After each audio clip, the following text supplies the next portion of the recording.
Here's something most financial advisors won't walk you through: a complete map of every income asset category available to you. And the reason is because more than half of them aren't things that they're going to earn a management fee on. Most investors in the $1 million to $30 million net worth range are working with one or two income assets, but there are 15.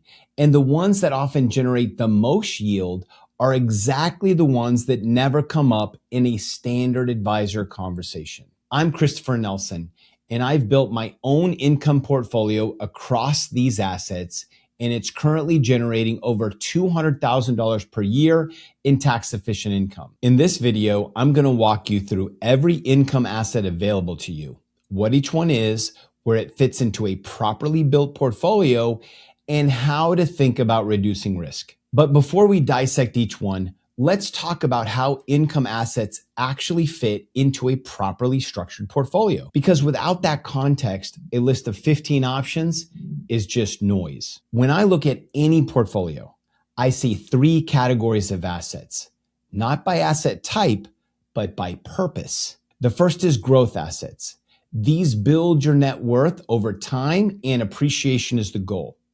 You're not counting on these for cash flow, even though some of them may produce a small yield. The next asset category is capital preservation. These assets are your safety net. These are things like cash, high yield savings, T-bills, money markets, low return, low volatility. Their job is stability and giving you access to dry powder. That leaves us with the one and topic of this video, income assets. The goal here is to generate reliable recurring cash flow without depleting the principal that produces it. Here's why this framing matters. Every vehicle we're about to cover lives in this income bucket, but not all of them belong at the same layer within it. Some are foundational level, some are mid-tier workhorses, some are high-yield plays you only touch after the foundation is solid. That sequencing is what separates a real income architecture from yield chasing. And I'll come back to it after we've mapped the landscape. Quick reminder, this is education, not advice. Learn the systems, don't just copy blindly. Before we break down the 15 income vehicles, two things I need to address. Misconception number one, income investing is bonds and dividend stocks only. That's one tier of a three-tiered system. There's nothing wrong with bonds and dividends. They absolutely belong. But if that's all you're using, you're not diversified within this category. You have two instruments that tend to struggle at the same time when interest rates rise. Misconception number two, high yield always means high risk. Often true, but the distinction is yield on capital versus return of capital. Some vehicles paying 15% are quietly returning your own money back to you while the principal depletes. That's the yield trap. But other vehicles generate elevated yields through legitimate mechanisms, private lending, covered call premiums, illiquidity premium. The income is real and the risk is knowable. The goal isn't the highest yield. It's understanding where the yield comes from. I'm going to flag that for each category. Here's the framework that organizes all 15 income vehicles, the income ladder. Tier one is the foundation. For most people, this should be 30 to 50% of your income allocation. Stable, liquid, built to survive down markets. You can expect a yield range of 3.5 to 6%. These assets cover essential expenses even when the markets are ugly. Tier two, the core income holdings. This is often 30 to 50% of allocation. With these vehicles, we're starting to get a higher yield in the 6 to 12% range with moderate volatility. These will be the workhorses of your income portfolio. Now, tier three, this is high yield. For most people, this is 0 to 20% of their income allocation. And notice I said 0. Some people might have nothing here, and that's fine if their income needs are covered by tier one and tier two. These vehicles are yield enhancers at 12% and above. They're not the foundation. The sequence isn't conservative thinking. It's math. Build boring before exciting. You need your foundation before going after higher yield vehicles. Now, let's walk through all 15. I'm going to tell you what each one is, the yield range, where it fits into the ladder, and the key flag to know. Let's start with vehicles in tier one, the foundation. Vehicle one is high yield savings, money market, and T-bills. The most overlooked income assets in this range. You would be surprised how many people I talk to that have large cash positions earning nothing. High yield savings, money market, and short-term T-bills are currently paying 3.5 to 5% with near zero risk. And you have full liquidity. T-bills carry a bonus. The interest is exempt from state and local taxes. This is your cash working while you build the rest of the ladder. Vehicle two, tax efficient bonds. High quality municipal bonds today often yield about 3 to 5% federally tax free, and in many cases state and tax free if you buy bonds issued in your own state. For someone in the 37% effective tax bracket, a 4% muni yield is roughly equivalent to a 6.3% taxable yield. Also, some newer bond and treasury strategies use covered calls to target about a 5 to 6% in combined interest and options income, with a mix of ordinary income and capital gains that can be tax efficient for many investors. Vehicle three is the dividend growth ETFs. These hold companies with long histories of paying and increasing dividends. Yields are usually in the 2 to 4% range, but the focus is on consistent dividend growth across recessions and market shocks, not maximum current yield. Many of the dividends are qualified, so they are taxed at a lower long-term capital gains rate from most other investments. Though not every dollar is guaranteed to be qualified, and actual tax rates vary by income bracket and state. Vehicle four, dividend aristocrat stocks. These are individual blue chip companies with 25-year plus track records of consecutive dividend increases. Similar yield profile to the dividend growth ETFs, but with direct ownership of individual companies. More concentrated risk than the ETF, but the dividend track records are among the most reliable in the public markets. This is base layer bedrock. Now let's dive into tier two, your core income holdings. Vehicle five is high yield dividend ETFs. Similar to tier one dividend ETFs, but optimized for current yield rather than dividend growth. Companies here may not have a 25-year track record, but they're paying more today. Slightly more volatile, more income. This is a natural tier two complement to your tier one dividend foundation. Vehicle six, preferred stocks. Preferred stocks are a hybrid between bonds and equity, typically offering around a 5 to 7% yield and good liquidity when accessed through diversified ETFs. They pay fixed or formula-based dividends that rank ahead of common dividends. So income is usually more predictable than common stock dividends, though it still can be suspended. Prices can be significantly affected by interest rate movements and credit stress, so they're not as stable as short-term bonds, but they can be an effective middle layer income workhorse for investors comfortable with their rates and credit risk. Then there's vehicle seven, REITs. This is how you get real estate exposure without owning property in traditional investments. REITs typically yield about 4 to 8% and trade with high liquidity on major exchanges. They must distribute at least 90% of taxable income, which helps support higher payouts, but most of these distributions are taxed as ordinary income rather than at qualified dividend rates. That makes REITs especially attractive candidates for tax advantage accounts like IRAs, since holding them in taxable accounts can send a significant slice of the yield to the IRS each year. Vehicle 8 is private equity real estate funds, diversified across the portfolio of properties or real estate loans rather than a single investment, more diversification than a single syndication, but less liquidity than a REIT. Some have limited quarterly liquidity windows. Others are fully locked up for years. Yield varies greatly, but you should target total annual returns in the mid-single to low double digits, with cash yield often around 4 to 8% once the fund is fully invested. Vehicle 9, MLPs.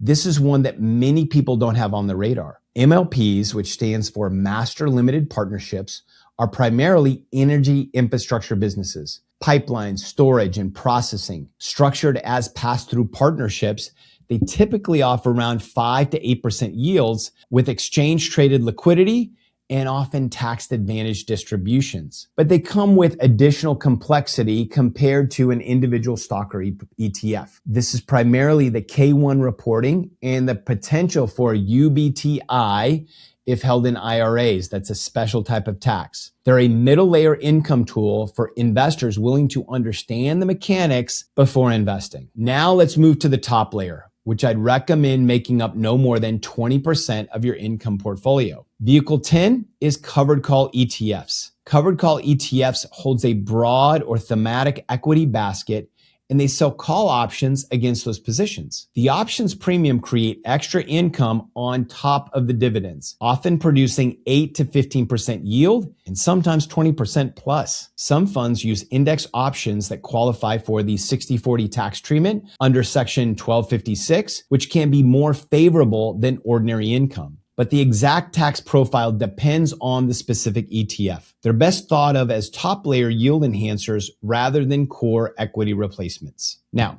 a quick note on placement.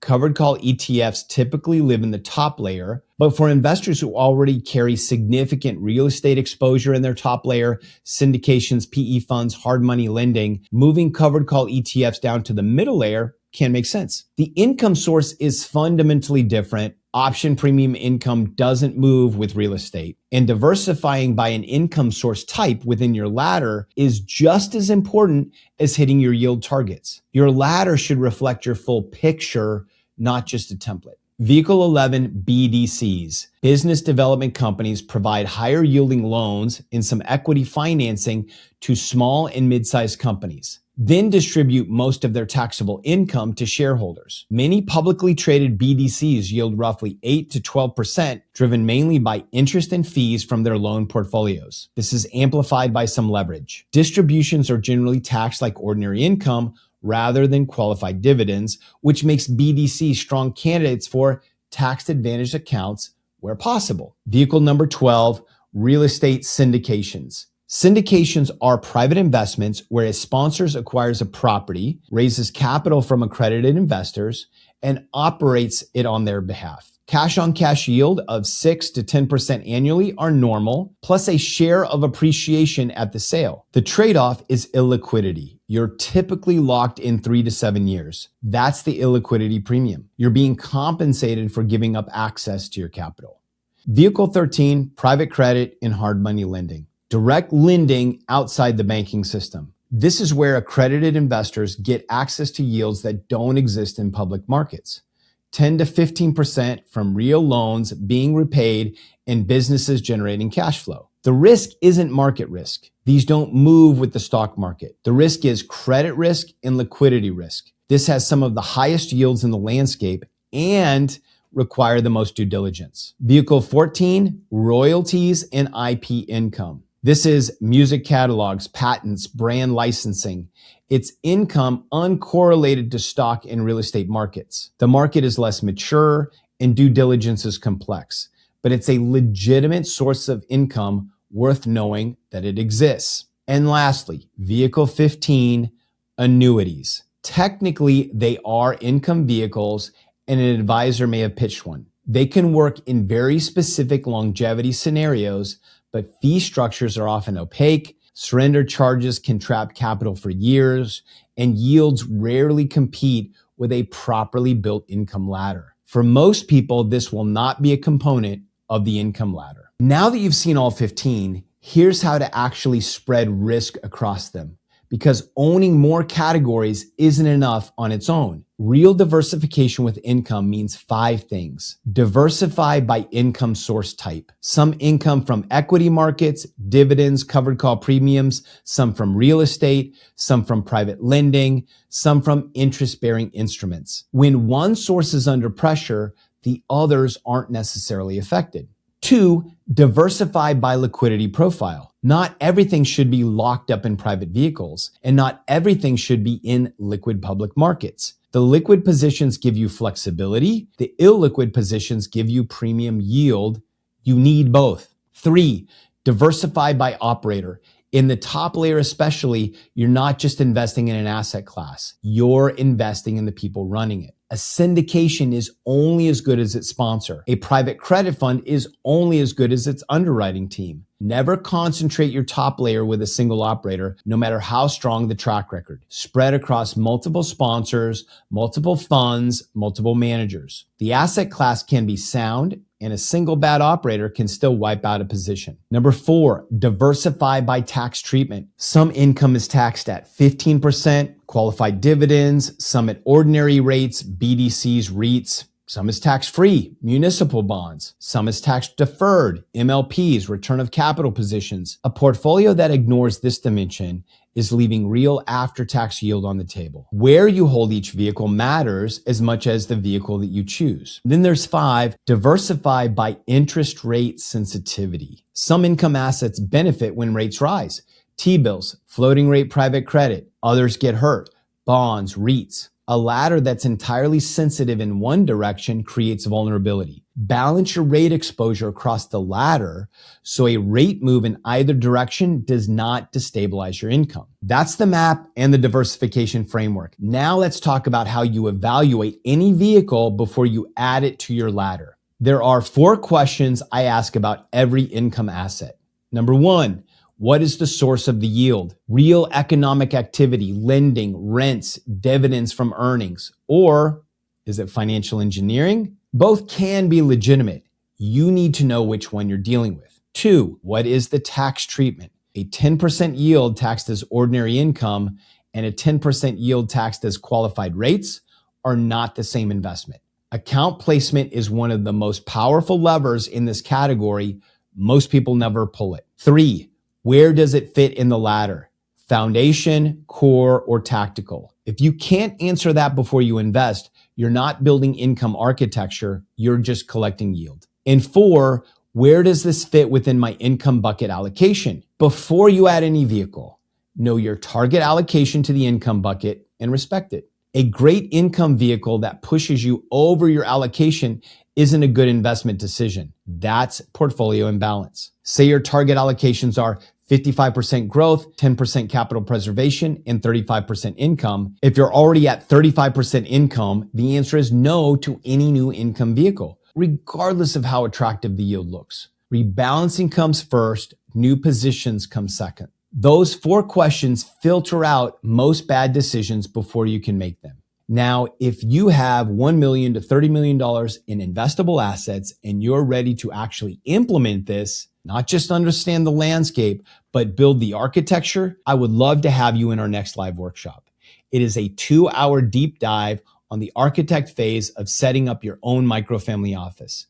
You will walk away with a legacy statement, an investment thesis, and a portfolio structure tailored to your goals. At the time of this recording, we've had over 1,600 people just like you come through this workshop. Head to wealthops.io/go or click the link below this video to register. Our next workshop is likely in just a few days. Now, after you sign up, check out this video on microfamily office structure that we go into on the workshop. Let's keep building.